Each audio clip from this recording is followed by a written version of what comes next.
pierced him. All peoples on earth will mourn over him. The Bible says everyone on earth will see him. Because at that time, the earth will be reeling from the polar reversal, allowing every place on earth to see the coming of Jesus Christ. 1 Thessalonians 4:16 says, "There will be the shout of command, the archangel's voice, the sound of God's trumpet, and the Lord himself will come down from heaven.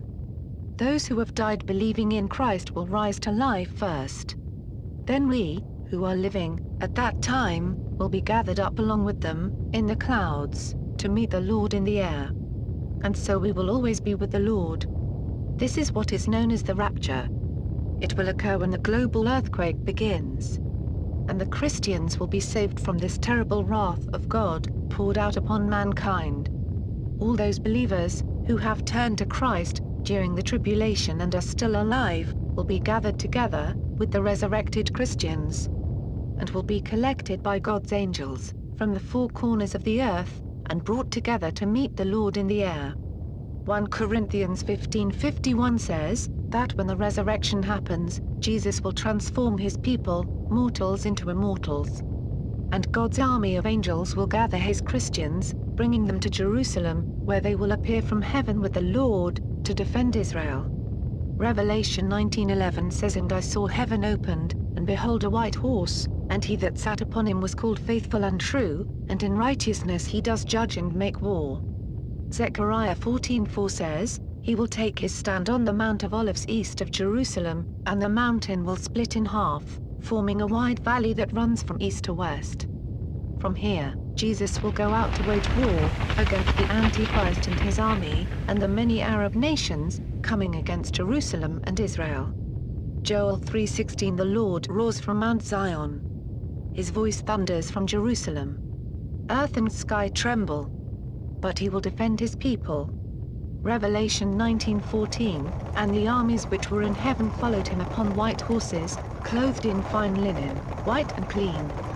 Joel 2:4, "They look like horses. They run like war horses.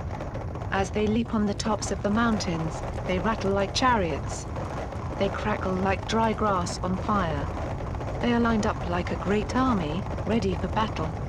As they approach, everyone is terrified. Every face turns pale. They attack like warriors. They climb the walls like soldiers. They all keep marching straight ahead and do not change direction or get in each other's way.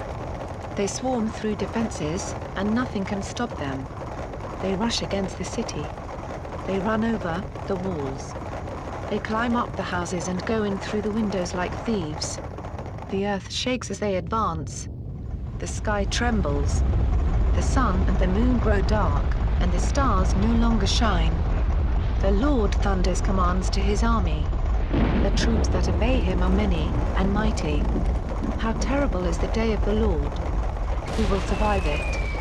Revelation 19:19, "Then I saw the beast and the kings of the earth and their armies, gathered to fight against the one who was riding the horse and against his army.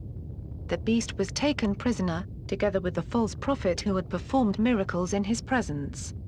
It was by those miracles that he had deceived those who had the mark of the beast, and those who had worshipped the image of the beast. The beast and the false prophet were both thrown alive into the lake of fire, that burns with sulfur." This burning place is likely the valley which Jesus creates by splitting the Mount of Olives. And into it will be thrown the Antichrist and his false prophet, who deceived many by his satanic miracles, such as calling fire down from heaven, in the sight of people. It will be by these miracles, which people will be deceived into taking the mark of the Antichrist, on their forehead or right hand, and worshipping the Antichrist and his image. Jesus will go out to wage war against the Arab armies, gathering against Jerusalem and Israel. It will be in the valley of Megiddo, where this much-published Battle of Armageddon will take place, between Jesus Christ and the 10 Arab kings and their armies, which they have assembled together, and are advancing toward Israel to destroy the last remnant of the Jewish people. Revelation 19:12 describes Jesus saying, "His eyes were like a flame of fire." Revelation 19:15 says, "Out of his mouth came a sharp sword, with which he will defeat the nations." He will rule over them with a rod of iron. The sword from his mouth will utterly destroy these Arab armies by a burning fire. Ezekiel 39:6 says, I will start a fire in the land of Magog and along all the sea coasts where people live undisturbed, and everyone will know that I am the Lord. I will make sure that my people Israel know my holy name, and I will not let my name be disgraced anymore. Then the nations will know that I, the Lord, am the holy God of Israel. Revelation 20:1. Then I saw an angel coming down from heaven, holding in his hand the key of the abyss, and a heavy chain. He seized the dragon, that ancient serpent, that is, the devil, or Satan, and chained him up for 1,000 years. The angel threw him into the abyss, locked it, and sealed it, so that he could not deceive the nations anymore, until the 1,000 years were over. After that he must be set loose for a little while. Matthew 25:31 says, When the Son of Man comes as King, and all the angels with him, he will sit on his royal throne, and the people of all the nations will be gathered before him. Then he will divide them into two groups, just as a shepherd separates the sheep from the goats. He will put the righteous people at his right, and the others at his left. Then the king will say to the people on his right, Come, you that are blessed by my Father. Come and possess the kingdom which has been prepared for you ever since the creation of the world. I was hungry and you fed me, thirsty and you gave me a drink. I was a stranger and you received me in your homes. Naked and you clothed me. I was sick and you took care of me, in prison and you visited me.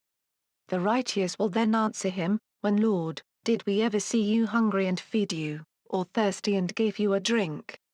When did we ever see you a stranger and welcome you in our homes, or naked and clothe you? When did we ever see you sick or in prison, and visit you? The king will reply, I tell you, whenever you did this, for one of the least important of these followers of mine, you did it for me. Then he will say to those on his left, Away from me, you that are under God's curse. Away to the eternal fire which has been prepared for the devil and his angels. I was hungry but you would not feed me, thirsty but you would not give me a drink. I was a stranger, but you would not welcome me in your homes. Naked but you would not clothe me. I was sick and in prison, but you would not take care of me. Then they will answer him, When Lord, did we ever see you hungry or thirsty or a stranger or naked or sick or in prison, and we would not help you? The king will reply, I tell you, whenever you refuse to help one of these least important ones, you refuse to help me. These, then, will be sent off to eternal punishment, but the righteous will go to eternal life. As you can see from these sayings of Jesus, those non-Christian people left alive, will be judged by Jesus by whether or not they helped the Christians, in the hour of their great distress. The poor, the needy, the sick, and those Christians being persecuted and imprisoned, by the nations, because of their belief in Jesus. Those who take care of the Christians will be welcomed into Jesus Christ's kingdom, but those who refuse to help them, or take care of them, will be cast in the lake of fire. Along with those who took the Middle East king's mark of the beast, and worshipped him and his image. And how terrible this judgment will be. For Revelation 14:11 says, If you worship the beast and the idol, and accept the mark of its name, you will be tortured day and night.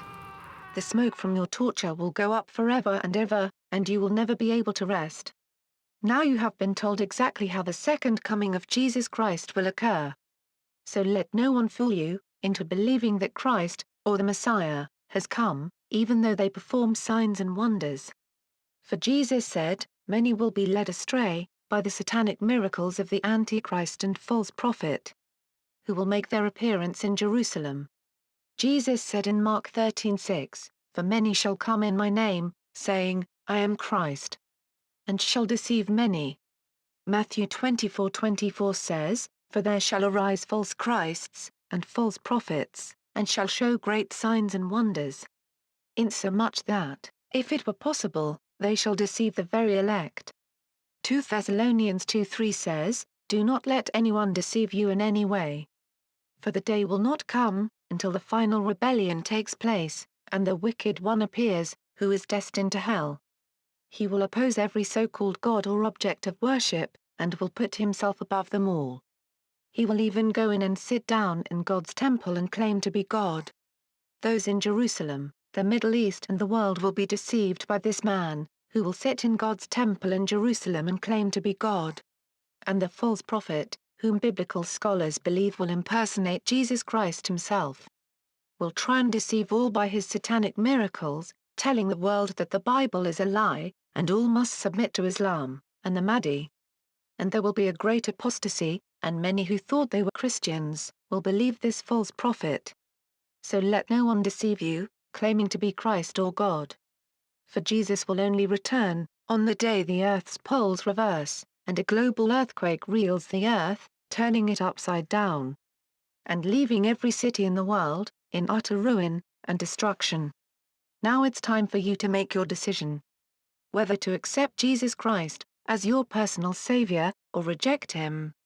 The Bible tells us, that those who reject the great love of God, that he showed on the cross, will find themselves thrown into the lake of fire, for eternity. And how terrible this judgment will be. Dear friends, it is the truth. Those who reject God's Son reject the eternal life, which is freely given to all who accept Christ. God has given us free will, he will not force you to love him. But he has shown us, how much he loved us. For even in our sin, he took our punishment, on the cross, so that we might not be found guilty, of breaking God's law, on the day of judgment. Dear friends, what greater love could God have shown, than to take our penalty and suffer for our sins? Those who reject Christ, have rejected the one who suffered pain, beyond description, out of his great love, for us. How terrible it will be for those who have rejected such love. And God did not make eternal life, something you had to buy. But he made it a free gift, to all those who believe. John 3:16. For God so loved the world, that he gave his only begotten Son. That whoever believes in him, should not perish, but have everlasting life. Please pray this prayer, today. Father God, I believe that you sent your Son, Jesus Christ, to die on the cross for my sins. I believe that he died, and was resurrected, and is coming back to judge the living and the dead. Father, I repent. Please forgive me of all my sins. Come into my heart, and make me, your child. In the name of your Son, Jesus Christ. Amen. If you have said this prayer, you are now a child of God. Please go and find a born-again, Christian church, where you can have fellowship with other believers. Thank you for listening. Please see our other broadcasts on the end days. This program has no copyright and may be distributed freely.